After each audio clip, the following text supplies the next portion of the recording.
Cher Alexandre, bonjour. Bonjour Ludovic, Chers internautes, bonjour. bonjour à tous. Nous poursuivons l'épopée de ce cher Antéchrist en abordant le chapitre 18, intitulé Défaite et châtiment de l'Antéchrist et de ses suppôts. Nous avons vu dans le chapitre 17 comment était constituée l'armée du Christ, comment allait-elle se déployer selon différents modes. Donc on ne peut que vous renvoyer à cette vidéo, les grâces que cette armée recevra, le profil de ses constituants, c'est-à-dire de ses soldats, ce qu'ils auront à subir, etc. Dans ce chapitre 18, nous allons voir la défaite et le châtiment de l'Antéchrist et de ses suppôts. Après la vue générale de l'ensemble de la bataille jusqu'à son ultime conclusion peinte dans le chapitre précédent, donc, il nous faut revenir chronologiquement en arrière pour en analyser en détail la dernière phase dont voici la trame. Du fait de sa fausse résurrection, de ses faux miracles, puis de sa puissance mondiale à jamais égalée auparavant, l'Antéchrist paraîtra pour un temps irrésistible et indéfectible. Mais lorsqu'apparaîtront Enoch et Élie d'une manière si étonnante et d'une force si grande, son prestige sera grandement ébranlé, et tous les justes relèveront la tête de plus en plus ouvertement et fermement, tandis que de nombreux pécheurs se convertiront et feront publiquement pénitence de leur infidélité et de leur désordre. Forcément, quand il y a des chefs qui vont au front, ceux qui suivent retrouvent courage. Bien sûr. Et relève la tête. Il faut toujours des meneurs. Bientôt même, les deux témoins seront considérés par tous les hommes comme invincibles et irréductibles pour la joie et la consolation des fidèles. Il leur faudra bien ça. Et pour la déception et le trouble des mauvais. Double effet que l'Antéchrist ne pourra pas supporter, mais contre lequel il ne pourra rien pendant 3 ans et demi jusqu'au temps marqué par Dieu. Donc là, on va voir Super Enoch et Super Élie. C'est ça. Donc ça va, à mon avis, être particulièrement passionnant. Alors, comme selon la volonté de Dieu et le plan de sa divine providence, la victoire chrétienne ne s'obtient que par l'humiliation et l'immolation de la croix. L'homme de péché pourra s'emparer d'eux, les humilier et faire périr publiquement, ce qui jettera un grand nombre de justes dans la consternation. Ceux qui ne songeront pas à la prophétie de leur résurrection, tandis que l'ensemble de l'humanité, un instant salutairement atterré par la prédication des deux témoins, se réjouira et exultera de leur perte et de la victoire totale de leur maître, qu'ils croiront définitivement établi et intouchable, et vénéreront plus que jamais. Or, 3 jours après, 3 petits points de suspension. En ce chapitre, donc, nous allons donc étudier le terme final de la première phase de la terrible guerre entre l'armée du dragon et de la bête, et celle de l'agneau et de la femme, qui est la mère des âmes viriles, et voir se dérouler la seconde phase de la bataille qui doit se terminer par la victoire complète et définitive du Christ Seigneur et de ses élus. En voici les étonnants et admirables jalons. Premièrement, la mise à mort des deux témoins par l'Antéchrist. Puis, deuxièmement, leur résurrection et assomption au ciel. Suivi, troisièmement, une semblable tentative d'ascension de l'Antéchrist que, quatrièmement, notre Sauveur tuera du souffle de sa bouche. On est obligé de rigoler parce que quand l'ascension des deux témoins, alors on voit l'Antéchrist, ah ouais, mais eux ils ont réussi, pas moi, je veux faire la même chose. Il y a un petit côté ridicule. Oui, c'est Hein? ça, il y a Ah un ouais, mais côté clownesque. moi aussi. Ce que j'aime bien, c'est la tentative de l'ascension. J'aime bien, ce mot. Oui, parce que Il voudra, mais il va y avoir du savon sur les barreaux de l'échelle. c'est un peu ça, oui. Voilà. Donc il va passer en soufflerie, n'est-ce pas? Version turbo. Les fidèles entonneront alors un chant de délivrance. Alléluia. Tandis que les suppôts de l'Antéchrist, sixièmement, vous voyez, il y a une chaîne, hein, ça Ouais. s'enchaîne, bam, bam, bam, bam. Mm. Sixièmement, les suppôts de l'Antéchrist périront à leur tour, et septièmement, iront partager ses supplices et tourments éternels. Profitez, messieurs, profitez. Ils ont pas beaucoup de Amusez-vous, temps. Ouais. servez-vous, il y a encore des plats sur la table. Mm. Passez le sel, le poivre, la maillot, tout ce que vous voulez. Mais bon, après, il y a la fin de la récréation. C'est ça. Enfin, huitièmement, les justes chanteront un hymne d'action de grâce. Ben, je pense qu'ils auront envie de chanter à ce moment-là. Oui. Je pense qu'ils auront de la voix aussi. Alors, commençons par la mise à mort des deux témoins par l'Antéchrist. En ces jours, les derniers seront dans la stupeur et l'horreur envahira les premiers. Ça, c'est en Matthieu, chapitre 24, verset 24. L'Antéchrist se déchaînera alors au moyen d'une iniquité telle que même les cœurs des élus seront atteints d'une frayeur qui ne sera pas petite. D'où ce qui est écrit, au point que soient entraînés dans l'erreur, si cela était possible, les élus eux-mêmes. Ce qui est dit, non parce que les élus doivent chuter, mais parce qu'ils trembleront d'une grande terreur. C'est là où on se pose des questions sur les modalités de recrutement du bétail pour l'abattoir, c'est-à-dire les bêtes du bon Dieu. Parce que autant quand on fréquente une chapelle, on est visible, hein, on peut voir le dimanche matin des gens aller dans des chapelles plus ou moins valides, plus ou moins licites. Donc, mais alors les gens qui ont la charité de la vérité, qui ne sont pas forcément visibles de l'extérieur comme appartenant à l'église, trembleront. Ça veut dire, qu'est-ce que ça peut signifier? Ça veut dire qu'ils seront traqués. Et s'ils seront traqués, les moyens de surveillance de l'ennemi en place seront tels que nul authentique catholique n'échapperait à ce ciblage. Ouais. Bon, on peut penser à Internet. C'est-à-dire que nos vidéos pourraient très bien être surveillées et nous pourrions effectivement faire partie d'une liste d'individus dont les propos sont anti-système. Et dès lors, identifiés comme catholiques, même ne faisant pas partie d'une quelconque congrégation, mais essayant de maintenir la charité de la vérité, rien qu'en maintenant la charité de la vérité et en exposant ce qu'on fait, on risquerait la persécution. Bien sûr. C'est ça, j'essaie de comprendre, de mettre en parallèle. Oui, puisqu'ils vont, c'est marqué, hein. Ils trembleront d'une grande terreur. Bon, je ne tremble pas beaucoup en ce moment. Non. Mais peut-être que je tremblerai plus tard. Oui, voilà. Ben oui, surtout quand on s'attaque aux gens que t'aimes et que tu peux rien faire. Et là, tu peux trembler. Oui. Je pense à quelqu'un en particulier. Oui. Il est contraire, il est au contraire, oui. Il est au contraire prédit que mèneront contre lui le combat et la justice à la fois les derniers élus et les premiers.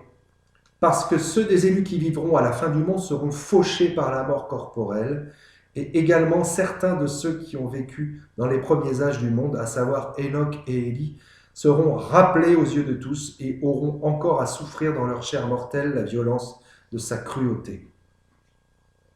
Les derniers seront dans la stupeur. En considérant l'ampleur des violences exercées avec une telle puissance, et l'horreur envahira les premiers. Donc ça c'est entre guillemets, parce que bien qu'ils seront élevés en une grande noblesse d'esprit et mépriseront à ce titre toute la puissance temporelle de l'Antéchrist, néanmoins, en tant qu'ils seront encore en une chair mortelle en laquelle ils pourront temporairement être torturés, ils auront en horreur les supplices mêmes qu'ils supporteront avec force, de telle sorte qu'en eux se trouveront en même temps la constance issue de la vertu. Et l'horreur issue de la chair, car bien qu'ils soient des élus qui ne pourront être vaincus par les tourments du fait qu'ils sont hommes, ils appréhenderont aussi les tourments même qu'ils surmonteront. Encore une fois, je peux pas m'empêcher de penser à ce qu'on inflige comme torture dans certains rituels. Oui. À part que certains rituels mènent à des formes d'initiation et que d'autres mènent au martyre. Voilà. Et ça, c'est encore une fois une singerie du démon. Une singerie du démon. Alors, ils apprendront aussi les tourments mêmes qui surmonteront. Il est donc dit, en ces jours, les derniers seront dans la stupeur et l'horreur envahira les premiers. Parce que l'Antéchrist exhibera tant de signes et se montrera si dur et cruel qu'il étonnera ceux qui se trouveront à la fin du monde et transpercera de douleur les patriarches antiques qui ont été conservés pour le combattre vigoureusement. Ça, c'est Saint Grégoire. D'accord. Premièrement, donc, le temps de la mise à mort des deux témoins par la bête montant de l'abîme. Au sujet de leur mort et des railleries que les mauvais feront à leur encontre, il est dit en Apocalypse chapitre 11, verset 7, « Quand ils auront fini de rendre leur témoignage, autrement dit leur prédication, donc après 3 ans et demi, la bête qui est montée de l'abîme, à savoir l'Antéchrist, fera la guerre contre eux, les vaincra et les tuera. » C'est clair. Il leur fera la guerre par de multiples et divers discours contre eux et par des prodiges, les vaincra et tuera corporellement, 100 ans. Ça, c'est saint Thomas dans son opus 68. Je ne sais pas si on dit opus. Il leur fera la guerre. Ouais. Cette bête signifie l'Antéchrist, bien sûr. Il fera la guerre contre eux quand il les persécutera et il les vaincra, non en les surmontant par la parole, mais en les faisant mettre à mort. La bête qui représente l'Antéchrist monte de l'abîme afin de combattre Élie et Enoch revenus sur la terre pour rendre témoignage au Seigneur Jésus. Le psalmiste expose ce que sont ces abîmes en disant multitude des sons des eaux. Des sons S-O-N-S. La bête ayant une bouche proférant de grandes choses, en sorte de faire résonner contre Dieu des injures, des blasphèmes pleins de fureur. Lorsqu'ils auront achevé leur témoignage, ils achèveront leur témoignage après 1260 jours, comme il a été dit au verset 3. Jusque-là, donc, ils seront invincibles et surmonteront tout le monde et toutes choses par leur feu et leur plaie. Mais passé le temps décrété pour eux par Dieu et leur office, une fois accompli, ils se laisseront vaincre. Ils se laisseront vaincre. Comme Jésus s'est laissé crucifier. Oui. Comme un agneau conduit à l'abattoir. Ils se laisseront vaincre. Oui, c'est ça. Et mettre à mort, afin de mettre par leur martyr et leur mort un sceau à leur témoignage en faveur de la vérité et du Christ. La bête qui monte de l'abîme est l'Antéchrist qui sera cruel et féroce comme une bête sauvage qui montera non de la terre mais de l'enfer comme d'un abîme. Ou encore, la bête montera de l'abîme. La méchanceté cachée au fond de son cœur se dévoilera et se traduira en actes d'une férocité inattendue. Irrité de la résistance que lui auront opposée les deux prophètes, il leur déclarera une guerre acharnée et, vainqueur d'un instant, les fera mettre à mort. Il sera donc parricide, puisqu'il tuera son parent Enoch. Oui. Car d'Enoch descend Noé, Oui. et avec lui tous les hommes d'après le déluge, dont l'Antéchrist par conséquent.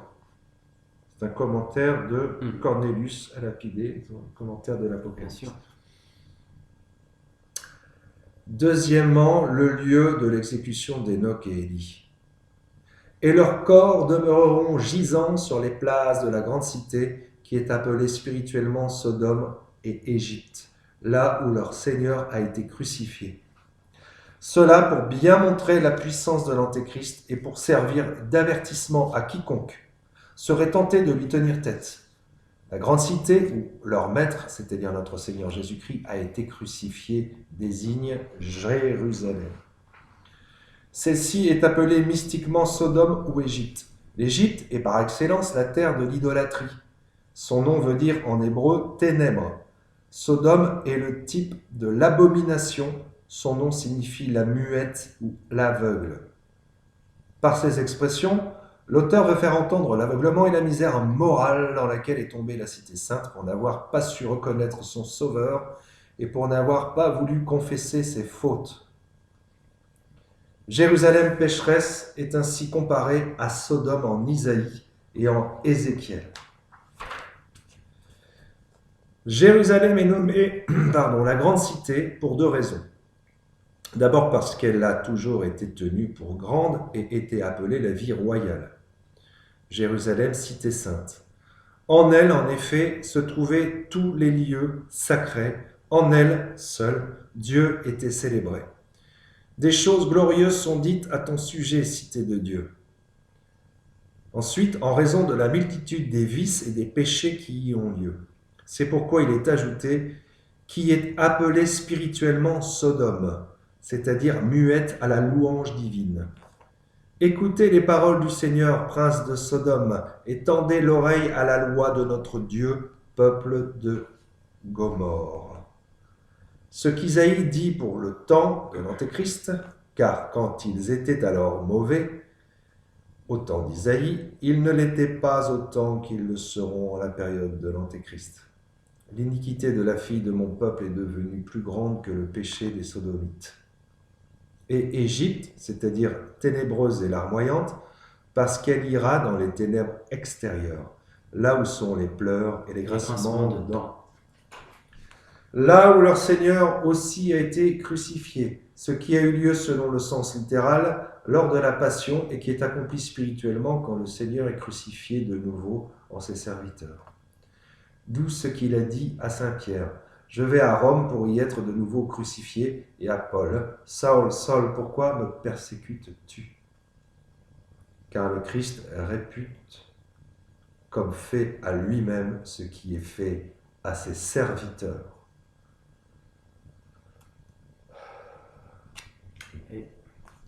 Il est ensuite indiqué la cruauté qu'ils exerceront contre eux et la crainte qui saisira un grand nombre à cause de cela. Et des hommes de toutes tribus, de tous les peuples, de toutes langues, de toutes nations verront, les uns de leurs propres yeux, les autres seulement par l'annonce qui leur en sera faite, leur corps pendant 3 jours et demi. Le corps d'Enoch et Élie, jonché dans la poussière, cela afin de terrifier davantage les hommes pour qu'ils ne suivent point leur exemple. Et c'est des pratiques assez connues, ça, pour faire peur aux récalcitrants. On en sacrifie, on les expose pour dissuader. Beaucoup de commentateurs se sont demandé comment tant d'hommes pourront voir en si peu de temps les corps des deux témoins. Oui. Ils parlent tous d'un grand concours de peuple à Jérusalem, comme celui du jour de la Pentecôte, qui sera le siège principal, la capitale de l'Antéchrist. Mais nous qui vivons au temps des avions et des satellites, et surtout des émetteurs radio et télévisés, nous comprenons facilement comment cela sera aisément réalisé. Bien sûr, ça c'est la Byzance qui fait ça. Je rappelle que l'ouvrage a été écrit en 1990. Aujourd'hui on a Internet, à l'époque il n'y avait pas. Exactement. Donc du coup ça se verra sur Internet. C'est encore plus explicite aussi. Et je pense à un truc aussi. Si jamais il y a un blackout, comme il a été plusieurs fois annoncé, en vue de faire une censure d'Internet derrière, de censurer en fait la vérité pour pouvoir permettre à une diffusion de messages du côté obscur, si j'ose dire, ce sera facile pour eux à ce moment-là de promouvoir le message de l'Antéchrist et d'accentuer la haine qu'il y aura contre Enoch et Élie. Si on est dans une mesure, parce que si l'Antéchrist de toute façon a le pouvoir sur la totalité de la Terre. Une forme de lynchage médiatique. Voilà, c'est ça. Et vu qu'il aura la main mise de toute façon aussi sur le pouvoir médiatique, l'Antéchrist c'est forcé, donc il y aura une censure de toute manière d'établie à son époque. Si par cette grande cité on veut entendre, selon le sens historique, la Jérusalem terrestre, du fait qu'il est dit, là où le Seigneur a été crucifié, on ne s'écartera point de la vérité, car si la Jérusalem d'alors a été rasée jusque dans ses fondements, Celle qui a été édifiée à sa place n'est point située au même emplacement, mais plus loin, précisément autour du calvaire, lieu de la crucifixion. À ce moment-là, en dehors des murs de l'ancienne Jérusalem. Néanmoins, en ce sens, c'est-à-dire en tant que désignant la nouvelle ville bâtie à Jérusalem, elle ne peut être nommée Sodome et Égypte, puisqu'elle est habitée par des chrétiens. En outre, il faut considérer que partout où il est parlé dans l'Apocalypse de la grande cité, on peut constater qu'elle désigne toujours Babylone, soit la cité du diable et de tous les réprouvés. Quant à la place de la grande cité sur laquelle seront laissés gisant les corps des saints, on peut l'entendre simplement, selon le sens historique, de l'endroit où on les laissera exposés. Pourtant, il me semble qu'il vaut mieux entendre, selon le sens spirituel, que, de même que nous avons dit que la grande cité désigne tous les réprouvés, de même la place signifie les cœurs des réprouvés. Les corps des saints joncheront donc sur la place de la grande cité du fait que ces saints seront estimés couchés à terre pour ceux qui les tiendront alors pour rien, tandis que pour les fidèles, ils apparaîtront se dresser de toute leur stature, car ils comprendront par les yeux de leur cœur combien grande est leur vertu et leur gloire. Ben oui. Mais oui. Le malin, le mécréant voit l'homme couché, il croit qu'il a perdu. Et le chrétien voit l'homme couché pour mieux comprendre qu'il a gagné. Bien sûr, le sang des martyrs est une semence pour le sol et fertilise justement la foi dans les chrétiens qui restent, parmi les chrétiens qui restent. Et les chrétiens qui persévèrent, surtout. Donc, c'est-à-dire qu'il n'y a qu'un saint pour détecter un autre saint, et que les pécheurs ne savent même plus ce qu'est l'odeur de sainteté. Ah voilà, c'est ça, ils sont tellement dedans que... Comme si tu te promenais dans la rue. Dans la rue, il y a un saint homme, ouais. Et personne ne le voit. Personne ne peut le reconnaître. Non. Tu vois Ouais. Et sauf un autre saint qui, rencontrant ce saint, pourrait savoir qu'il est saint ou en route pour la sainteté. Oui, en puissance d'être saint. Quoi. Savoir le nez catholique, ça. Oui, c'est ça. Hein ouais. Seul un saint reconnaît un autre saint. C'est ça. Ah, oui. C'est Stéphane Merci qui disait en même temps, il y a un effet paradoxal, c'est que il n'y a rien qui diffère plus d'un saint qu'un autre saint, parce qu'ils ont tous des profils différents. Oui, bien sûr. Mais il n'y a rien qui ressemble plus à un pécheur qu'un autre pécheur. Bon, enfin, voilà, il me semble que c'est le curé d'Ars qui disait que là où les saints passent, Dieu passe avec eux. Ouais. Il y a peut-être une lumière, certainement une lumière divine qui doit se voir parmi les cœurs, comme c'était dit ici. La cité du diable est convenablement nommée spirituellement Sodome et Égypte, puisque le nom de Sodome veut dire aveuglement, et celui d'Égypte ténèbres. Or, qui souffrira d'un aveuglement et de ténèbres plus terrible que les impies qui, sur le point d'être jetés dans le cloaque de l'enfer, où ils seront plongés, ne cesseront pas rapidement d'opérer le mal? Enfin, les corps des saints sont décrits devoir être jetés sur la place de la grande cité où le Seigneur a été crucifié, parce que de même que le Christ a été crucifié par les membres du diable, ainsi ces deux prophètes seront aussi tués par ceux-ci. Troisièmement, l'opprobre des saints se changera en glorification et la raillerie des mauvais en grincement de dents. On peut se demander pourquoi le Seigneur permettra qu'ils soient si cruellement et inhumainement traités. Il faut dire qu'est indiqué par là une admirable disposition de la providence divine, car leur résurrection n'en sera ainsi que plus évidente, d'où ce qui suit. Et on ne permettra pas que leur corps soit déposé dans des tombeaux. Ce sera là une grande opprobre infligée pour que l'on ne garde pas d'eux un bon souvenir. Raté. Les corps d'Enoch et Élie tués giseront donc sur les places de Jérusalem sans sépulture. On en a déjà, nous, un souvenir. On est en train de fabriquer des souvenirs d'Élie et Enoch pour contrecarrer ceux qui croiront qu'on ne gardera pas d'eux un mauvais souvenir. Hein? Ouais. Ça fait plaisir quand Ouais, même. c'est chouette, c'est chouette. C'est ça le prophétie, hein, c'est le but de la prophétie. Eh ben non, raté, c'est ce que je disais. On aura quand même un bon souvenir d'Élie et Enoch. Bah oui. Les corps d'Enoch et Élie tués giseront donc sur les places de Jérusalem sans sépulture pendant 3 jours et demi. Car l'Antéchrist ne permettra pas qu'ils soient ensevelis afin de les livrer à l'insulte et de se faire gloire de les avoir vaincus. Mais ce laps de temps écoulé, 3 jours et demi, c'est ils court. Hein. ressusciteront glorieusement. Manque de peau. Badaboum, Coucou, c'est nous. badaboum. Tac, tac, badaboum. J'imagine la surprise. Jean-Paul Belmondo. J'ose pas imaginer la tête de Ah non, l'Antéchrist. je pense que je ne peux pas l'imaginer. Avec sa tête de déconfit, là. Ils Son nez rouge qui tombe tout seul. Ils imiteront en cela le Christ, leur Seigneur, qui est ressuscité en ce même lieu 3 jours après sa mort. Leur opprobre sera donc très bref et se changera bien vite en gloire éternelle. À l'opposé, la joie causée par leur défaite aux antichrétiens sera elle aussi fort brève et sera bientôt châtiée par Dieu par d'âpres supplices éternels.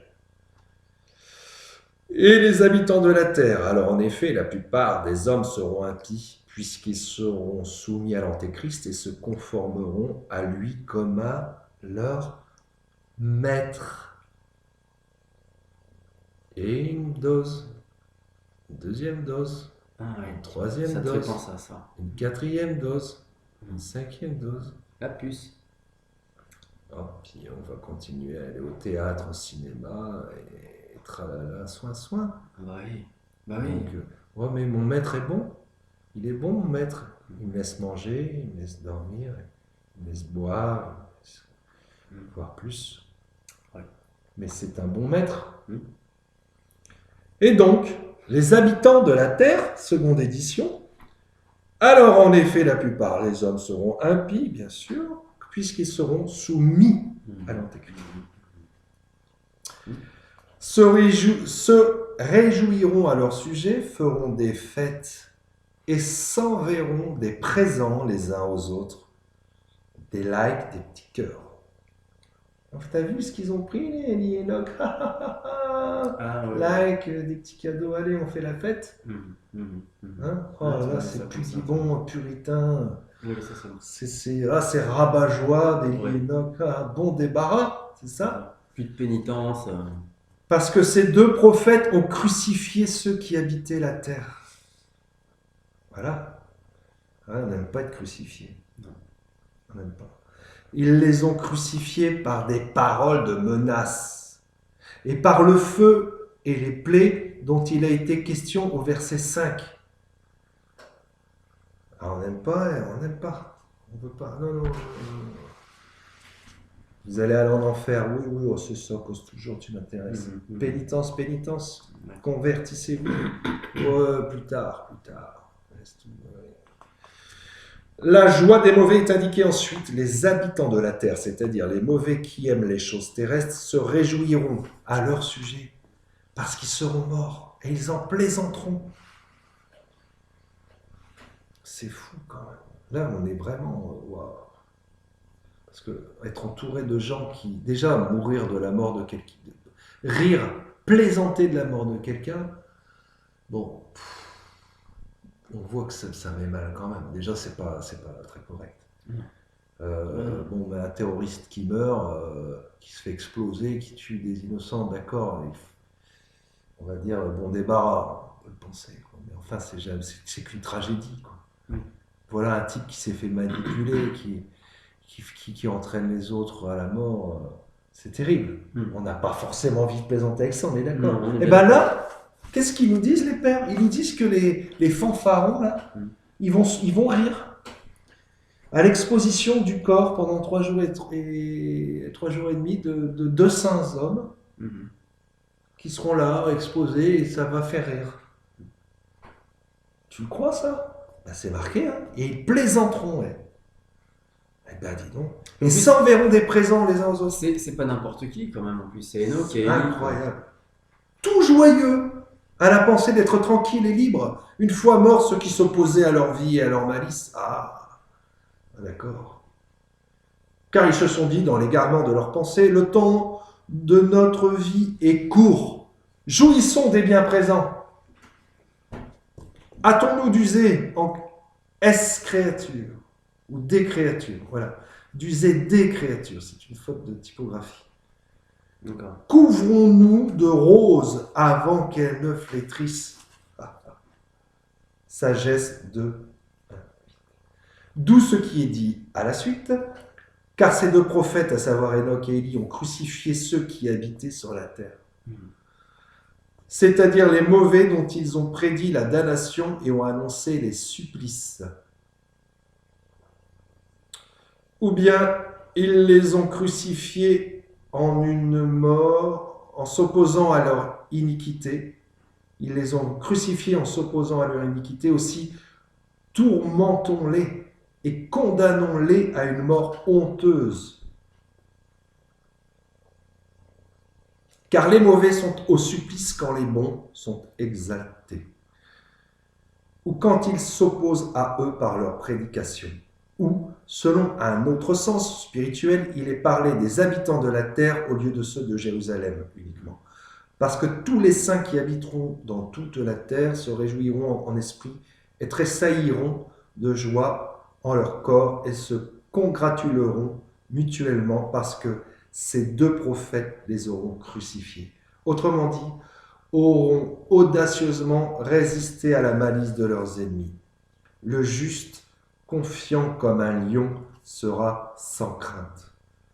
Notons qu'à partir de ce verset, saint Jean passe sans transition du futur au parfait pour montrer que tout, le passé comme l'avenir, est simultanément présent devant Dieu et que les événements annoncés ici sont aussi certains que s'ils s'étaient déjà produits. La force de la figure de rhétorique, ça c'est pour montrer que Dieu ne peut pas se tromper. Moi, il y a une chose qui me frappe, enfin, qui me touche un peu, enfin, qui me fait penser à quelque chose, c'est le juste, confiant comme un lion, sera sans crainte. Et la mort d'Enoch et Élie, ce drame, en fait, me fait penser en fait du fait qu'ils crucifiaient les impies, que les impies se sont réjouis de leur mort parce qu'ils ne pourront plus parler.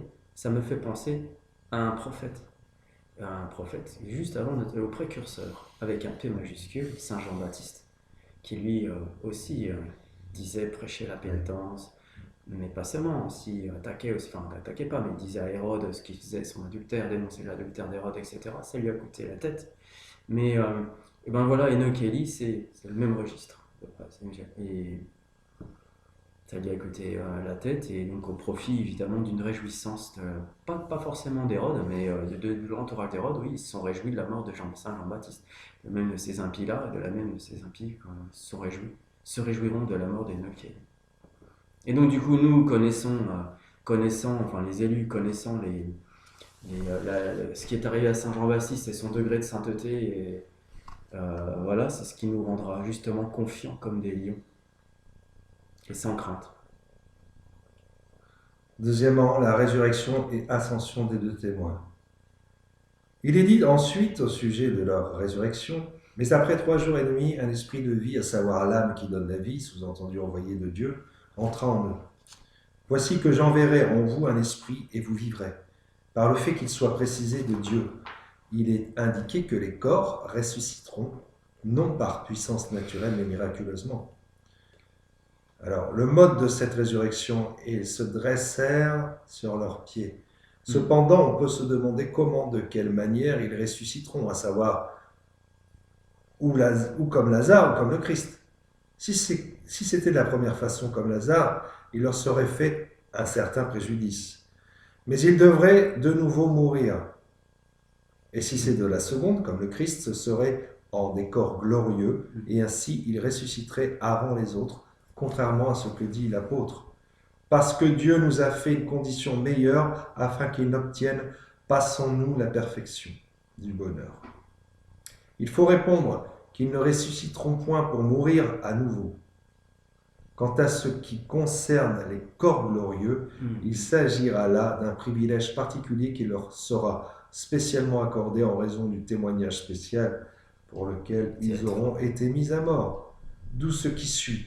Et ils se dresseront sur leurs pieds, vivants une fois ressuscités. Waouh. Et B. C'est saint Thomas qui dit ça. Ouais. Saint Thomas. Là, c'est des gens qui rient et des gens qui pleurent. Hein. Ah là, oui. Les plaisantins, là, ça va être la fin de la récréation. On va ranger les ballons, les billes, et on va rentrer en classe. Donc ils vont ressusciter dans leur corps glorieux. Autrement dit, ça va être deux personnes, ça va être comme la transfiguration de notre Seigneur. Quand il était en corps glorieux sur le mont Tabor, ça va être la même chose mais fois deux. Alors, Enoch et Élie. les effets de leur résurrection. Vas-y. C'est quoi? Tic-tac, Tic-tac. tic-tac, tic-tac. Il en résultera une grande frayeur en raison du caractère soudain de leur résurrection.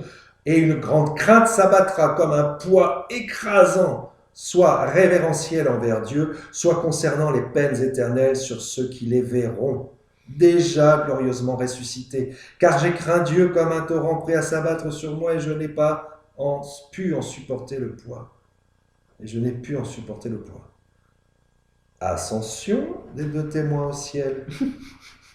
Est indiquée ensuite leur admirable assomption. Ça suffit pas la résurrection, il y a l'ascension. Ils entendront une voix puissante venue du ciel, leur disant « Montez ici !» Autrement dit, quittez le milieu des hommes pervers et venez rejoindre la société des justes. Montez, vous qui êtes auparavant abaissés, humiliés, en revêtant des sacs ou cilices, qui s'élève sera abaissé et qui s'humilie sera exalté. D'où ce qui suit. Et ils montèrent dans une nuée, comme le Christ, parce qu'ils l'auront grandement imité dans le support. Pour lui de la tribulation aussi l'imiteront-ils, de même en son ascension. Néanmoins, le Christ s'est élevé au ciel par sa propre vertu ou puissance, tandis qu'eux le feront par la puissance du Christ. On peut également entendre par nuée la subtilité de leur corps glorieux, les rendant plus légers que le vent. Ou encore dans une nuée, c'est-à-dire en étant conduit par le Christ, car celui qui ouvrira le chemin montera devant eux. Deo gratias. En outre, il ne montera point de façon dérobée. Oui, ça va pas être en cachette. Donc là, ça va être vu de tout le monde. Oubliez la discrétion. Nous ne rasons plus les murs. Hein. On ne s'excuse plus. Oui, c'est ça. On ne s'excuse pas. Ils monteront point de façon dérobée, mais publiquement, selon ce qui est dit à la suite. Et leurs ennemis les virent. Sous-entendu, monter avec gloire, conduits devant le trône de Dieu et de l'agneau, à savoir le Christ. Alors ils pourront dire avec raison, insensés que nous étions, nous regardions leur vie comme une folie et leur mort comme une honte, et voilà qu'ils sont comptés parmi les fils de Dieu et que leur partage est avec les saints. Malheur à nous. Oui. Sens mystique de ce passage. Ceci, si tout cela s'accomplit selon le sens historique, le futur étant inconnu aux hommes, mais Dieu sachant toutes choses, cependant, nous pouvons aussi ajouter à ce sens historique une signification spirituelle. Ce que nous ferons en peu de mots. On peut entendre par ces 3 jours et demi, les 3 ans et demi pendant lesquels prêcheront les 2 prophètes, et par les tombeaux les esprits des réprouvés. Les réprouvés ne laisseraient donc point mettre les corps des saints dans le tombeau, parce qu'ils rejetteront leur doctrine de leur esprit, de leurs esprits. Quant au fait qu'il est dit qu'après 3 jours et demi, un esprit de vie venant de Dieu entrera en eux et qu'ils se dresseront sur leurs pieds, cela peut être entendu du temps de la résurrection, qui aura lieu après 3 temps et demi, en d'autres termes, pas aussitôt, mais dans peu de temps. Pas aussitôt, mais dans peu de temps. Ils se dresseront sur leurs pieds quand, après le temps de la résurrection, il sera manifesté à tous les impies combien leur vertu et leur magnificence est grande. Une grande crainte tombera sur leurs ennemis quand ils les verront, parce que lorsqu'au jour du jugement, Ils verront leur gloire. Ils seront troublés d'une crainte horrible, disant, voilà ceux que nous tournions en dérision et outragions. Nous estimions leur vie insensée et leur mort comme une honte. Comment se fait-il qu'ils soient comptés parmi les fils de Dieu et que leur partage soit avec les saints, etc. Effet produit par leur ascension. Il est ensuite indiqué ce qui concerne la plaie résultant pour le monde de leur ascension. À cette heure même de leur glorification, il se fit de plus en un grand tremblement de terre. Il y a le son et l'image. Ceci, selon le sens littéral, ou encore, à l'heure de leur mort, eut lieu un tremblement de terre, messieurs, dames. En d'autres termes, une grande commotion dans les hommes affectionnés aux choses terrestres, qui remuaient intérieurement, un tremblement de terre non plus extérieur cette fois, mais intérieur, par une grande audace résultant de la mort des deux prophètes, s'agiteront pour la perte des fidèles et pour leur propre augmentation de peine et de damnation dans l'enfer. Oui. Et un dixième de la ville s'effondra. Autrement dit, beaucoup de justes en plus tomberont sous le glaive de l'Antéchrist. D'où ce qui suit dans ce tremblement furent tués 7000 hommes, c'est-à-dire 7000 hommes dignes d'honneur, qui n'auront point fléchi le genou devant Baal. D'accord. Autrement dit, devant l'Antéchrist, et seront tués par lui, pour avoir refusé de l'adorer. Les autres furent laissés dans la crainte. En voyant cela, ils ont été frappés de stupeur, ont été bouleversés, remués, et puis pris de tremblement. De ces versets découle clairement que Enoch et Élie, tués par l'Antéchrist, ressusciteront publiquement après 3 jours et demi, à la vue des suppôts de l'Antéchrist du monde entier, et monteront peu après au ciel publiquement devant tous. Saint Jean annonce en effet ouvertement tous et chacun de ces faits, de sorte qu'il serait nécessaire de faire violence à ces paroles pour tenter de leur donner un autre sens. Et les autres furent laissés dans la crainte, c'est-à-dire que ceux que ce tremblement n'aura point tués mais laissés vivants, frappés de crainte, se convertiront en se tournant vers le Christ et Dieu dans la pénitence. C'est alors que tout Israël sera sauvé, comme l'a prédit l'apôtre. Ça, voilà pour le sens spirituel. Le sens mystique de ce tremblement de terre. Comme c'est en la personne du Seigneur que s'exprime le prophète Malachie, en disant « Voici que je vous enverrai le prophète Élie, le Thesbite, qui retournera les cœurs des pères vers les fils, etc. » Nous croyons que par la prédication d'Élie, comme nous l'avons dit plus haut, les Juifs doivent se convertir à la foi dans le Christ. Et en cette heure eut lieu un grand tremblement de terre. Le tremblement de terre, ainsi que nous l'avons déjà dit plus haut, a coutume de désigner un remuement des cœurs. Il se fera alors un tremblement de terre quand, par la prédication d'Élie et Enoch, nombreux se convertiront à la pénitence, beaucoup à la fois. Beaucoup à la fois. Et la 10e partie de la cité tomba. Il s'agit plutôt ici de la cité du diable. Il est donc dit en ce passage qu'un 10e de la cité s'effondre, celle qui est nommée plus haut la grande cité, ainsi que Sodome et l'Égypte, et sur les places desquelles il est dit que les corps des saints demeureront 3 jours et demi sans sépulture. Et comme par le nombre 10 est souvent signifié la loi, parce que le décalogue et la loi en 10 articles, nous pouvons entendre par la 10e partie qui s'effondre les Juifs, observateurs de la loi, qui, recevant la foi dans le Christ par la prédication d'Élie, se détacheront et se couperont de la cité du diable. Et 7000 hommes furent tués par le tremblement de terre, et les autres furent saisis de crainte et rendirent gloire au Dieu du ciel. De même que par le nombre 10 est figurée la loi, ainsi par le nombre 7 est souvent signifié dans l'Évangile la grâce. Voici que la 10e partie de la cité que nous avons montrée, non composée de pierres mais d'hommes, qui s'est détachée, est à présent émunérée et évaluée non à 10 000 morts, mais à 7 000. Le nombre 10 se commue donc en le nombre 7, parce que les Juifs, rejetant les observances légales, recevront la doctrine de l'Évangile qui, en raison des 7 dons du Saint-Esprit, est désignée par le nombre 7. 7 000 morts sont donc dénombrés parce qu'ils mourront au diable afin de vivre pour Dieu. Les autres qui sont saisis de crainte désignent les élus qui, voyant la conversion des Juifs et la divine écriture accomplie à leur sujet, grandiront dans la crainte et l'amour de Dieu et ne cesseront point de louer Dieu pour leur conversion. Troisièmement, tentative d'ascension de l'Antéchrist. Ainsi donc, l'Antéchrist voudra être tenu pour le roi de l'univers, et il prêchera qu'il est le vrai Christ, bienfaiteur du monde, tandis que notre Christ n'était qu'un imposteur. Voyez.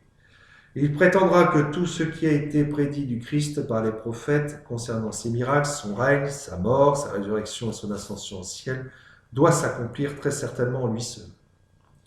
C'est pourquoi il simulera être mort, puis ressuscité d'entre les morts. C'est un sacré comédien. Hein, il est complètement fou. Et après 3 ans et demi du mont des Oliviers, depuis lequel le Christ est monté au ciel, il tentera lui-même de s'élever au ciel. Mais il sera frappé là par le Christ et jeté en enfer. Ainsi, il expose à partir de passages de Daniel et de l'Apocalypse Saint Jérôme, Saint Thomas, Saint Grégoire et d'autres. Oh, ça va être lourd. Hein. Parce qu'il est un peu guignol, cet Antéchrist. Quand même. Ouais, quand même. Ah, il est méchant, hein, c'est sûr, il est terrible. Ouais. Enfin, il est un peu grotesque. Rien que cette tentative de monter au ciel, déjà, ne pourrait inviter qu'à croire en Jésus. Rien que sa haine envers Jésus donnerait la foi à un impie. C'est incroyable. Une bonne dose d'orgueil, hein, comme ça. La résurrection et l'ascension, ou plus précisément l'assomption d'Enoch et Élie, porteront un démenti définitif à toutes les prétentions et affirmations de l'Antéchrist. Son prestige sera plus que jamais ébranlé, même auprès de ses sectateurs les plus proches, là.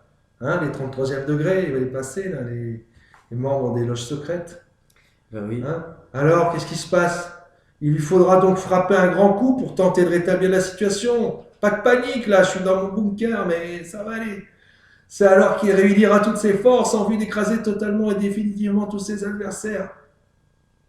Quand même, il va aller jusqu'au bout. Jusqu'au bout. Ne laissez pas tomber, j'ai pas fini, je vais gagner la partie, vous allez voir. Auparavant, pour redonner confiance à ses troupes et les galvaniser, pour regagner les hésitants et impressionner ceux qui auront commencé à se détourner de lui, pour jeter une dernière fois le trouble parmi les fidèles et ébranler l'assurance qu'ils viendront de recevoir en voyant la glorification d'Enoch et Élie, l'Antéchrist, soutenu par des démons, s'élèvera dans les airs et apparaîtra un instant dans les nuées. Un instant. Entouré d'une multitude de démons sous la forme d'anges de lumière. Mais à ce moment-là, la cage aux folles, le châtiment divin fondra sur lui, et nul ne pourra le secourir de quelque manière que ce soit. Et oui, comme tu l'as dit tout à l'heure, qui s'élève sera abaissé. Qui s'abaisse sera élevé. Événements qui sont mystérieusement prédits en Daniel, chapitre 11, versets 44, 45 et 12. Chapitre 12, verset 1. Il viendra avec une grande multitude afin de briser et de tuer un très grand nombre. Et il plantera sa tente à Apadno, entre les mers, sur une montagne illustre et sainte. Et il viendra jusqu'à son sommet, et personne ne lui viendra en aide. À ce moment-là, au contraire, surgira Saint Michel, le grand prince, qui se dresse en faveur des fils de ton peuple. Venant avec une grande multitude afin de briser et de tuer un grand nombre, il fixera sa tente, son campement, à Apadno, près de Nicopolis, qui autrefois s'appelait Emmaüs, au lieu où les montagnes de la province de Judée commenceront à s'élever. Puis remontant vers la région de Jérusalem, il viendra jusqu'au mont des Oliviers. C'est cela qu'indique ce passage de l'Écriture. Quand il aura fixé sa tente au bas de la province montagneuse, située entre 2 mers, celle qu'on nomme maintenant la mer Morte à l'Orient et la Grande Mer, la Méditerranée, sur le littoral de laquelle se trouvent Joppé, Ascalon et Gaza. Puis il viendra jusqu'au sommet de cette montagne, celle de cette province, ou en d'autres termes, au sommet du mont des Oliviers, qui est dit illustre parce que c'est de lui que le Seigneur et Sauveur est monté vers le Père. Et nul ne pourra porter secours à l'Antéchrist, tandis que le Seigneur sera contre lui. Là, en effet, périra l'Antéchrist à l'endroit d'où le Seigneur est monté au ciel. Que l'Antéchrist viendra jusqu'au sommet du mont Saint et illustre, et il périra, et dit plus clairement en Isaïe chapitre 25, verset 7.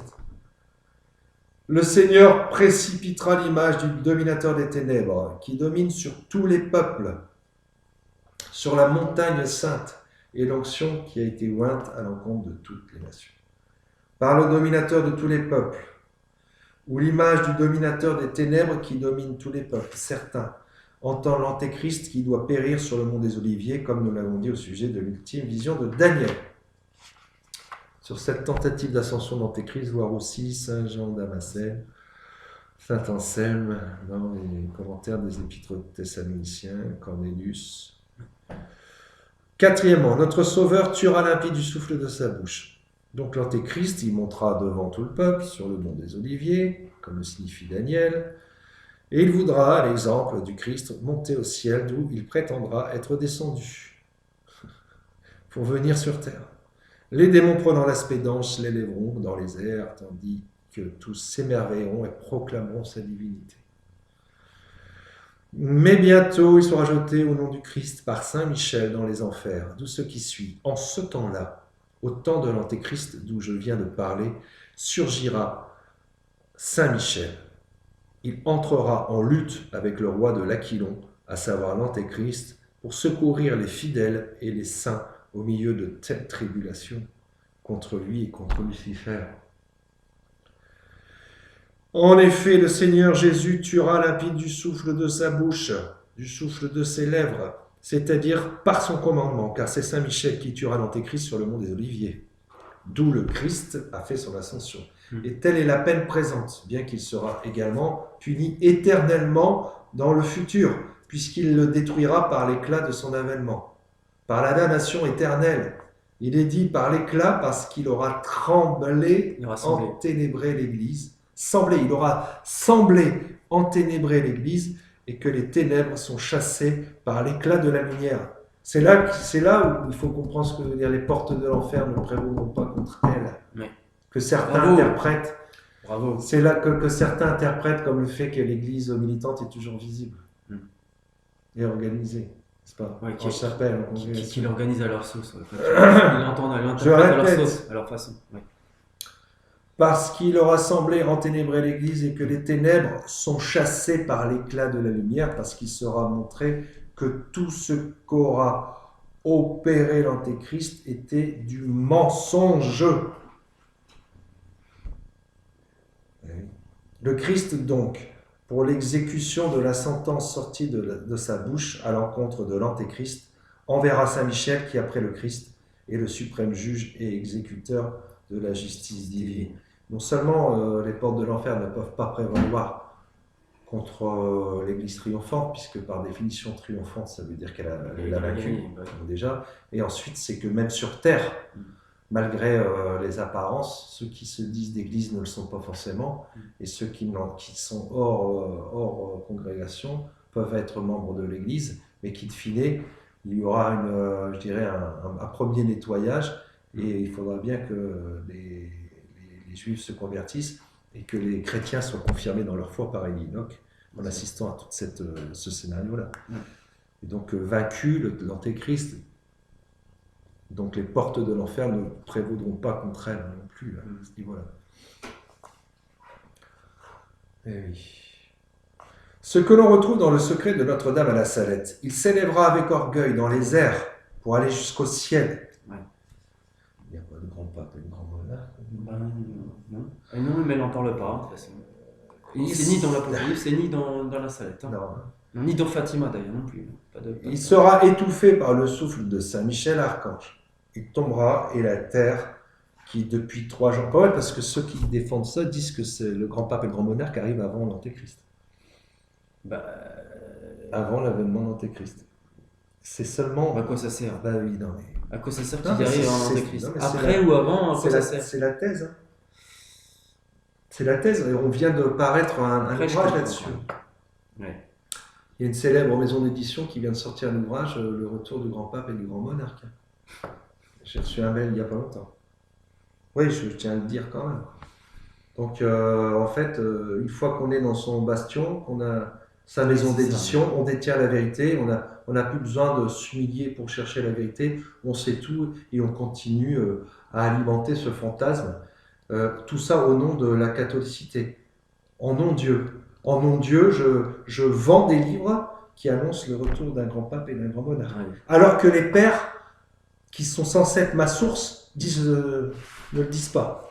Bah, C'est-à-dire ceux qui sont mon autorité, Saint Thomas d'Aquin, Saint Grégoire le Grand, Saint Ambroise, mes référents. Cornelius à lapidé, Saint Jérôme et j'en passe, ça passe derrière, c'est relais derrière les éditions Saint-Rémy, c'est ça que tu es en train de dire? Oui, c'est ça. Ouais. Il s'élèvera avec orgueil dans les airs. Et puis, oui. Et puis, je me tairai là par charité. Parce que ce que j'ai entendu est assez vraiment méchant et faux. Oui, j'ai arrêté. Ouais. J'arrête. Il s'élèvera avec orgueil dans les airs pour aller jusqu'au ciel. Il sera étouffé par le souffle de Saint-Michel-Archange. Il tombera et la terre, qui depuis 3 jours sera en continuelle évolution, ouvrira son sein plein de feu. Il sera plongé pour jamais avec tous les siens dans les gouffres éternels de l'enfer. Ainsi sera réalisée cette autre prophétie de Daniel, ce qui est dit en Daniel chapitre 8, verset 25. Il s'élèvera à l'encontre du prince des princes, et précisé par saint Paul, au point de siéger dans le temple de Dieu en se présentant comme étant Dieu. Et ce que Daniel ajoute, il sera brisé dans l'intervention d'une main, et ainsi exprimé par saint Paul, que le Seigneur Jésus tuera du souffle de sa bouche. Il rassemblera en effet la multitude de son armée sur le mont des Oliviers, et tandis qu'il sera au fait de sa gloire en raison de cette armée innombrable, il y sera tué comme par un souffle. Quant à la façon dont il sera tué, on peut noter 3 choses. Il sera tué subitement, il mourra subitement, et les peuples seront troublés au milieu de la nuit. Il sera tué sans intervention d'une main humaine. L'Antéchrist se dressera contre le prince des princes, et il sera brisé sans intervention d'une main. Le violent, c'est-à-dire l'Antéchrist, sera emporté sans que ce soit par une main.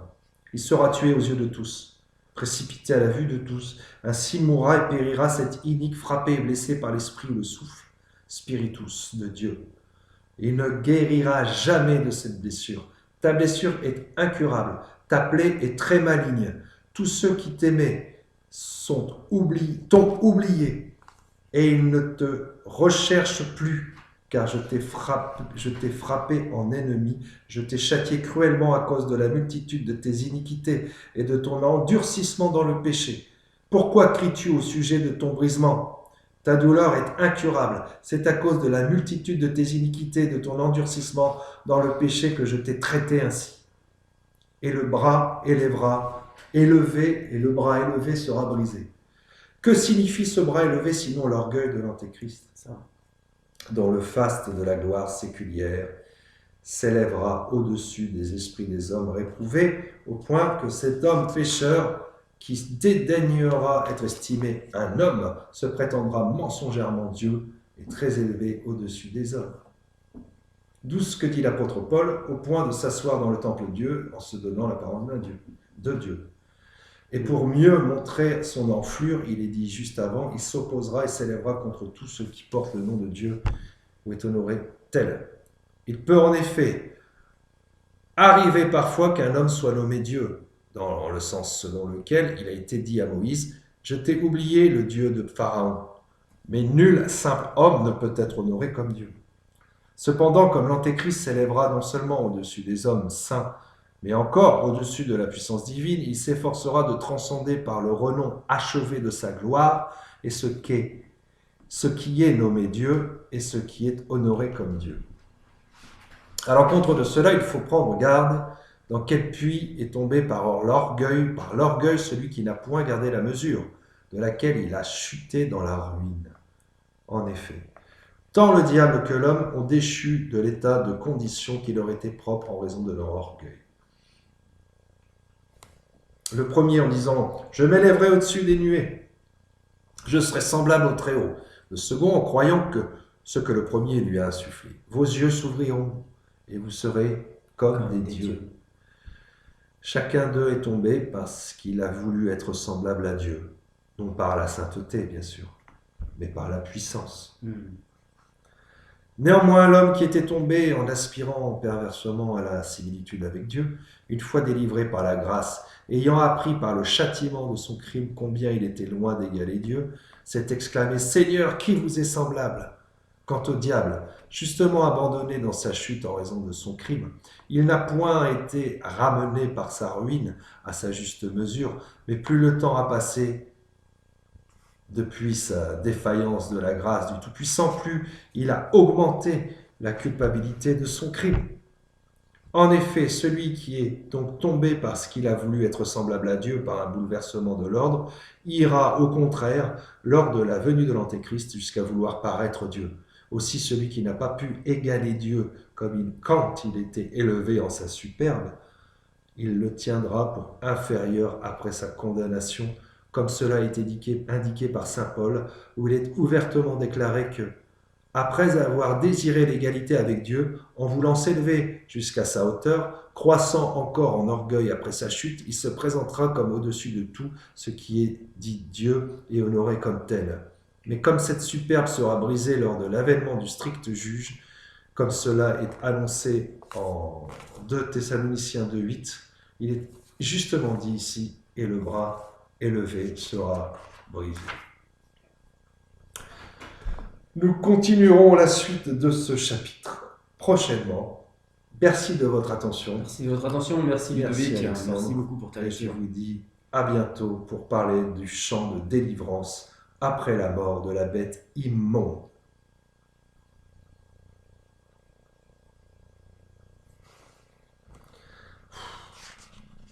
Ouais,